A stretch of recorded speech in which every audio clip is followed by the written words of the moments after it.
Hi, I'm Deserie, an herbalist in St. Petersburg, Florida. I'm here to talk with you about aromatherapy and steam for helping with cough. Aromatherapy, especially the steam inhalation, is very effective treatment for coughs. There are many different essential oils that can be added to some simmering water and inhaled deeply to help loosen phlegm, reduce irritation, and clear the lungs.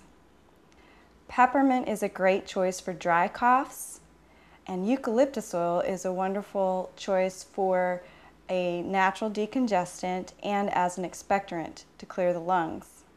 In addition, rosemary helps with a variety of respiratory ailments.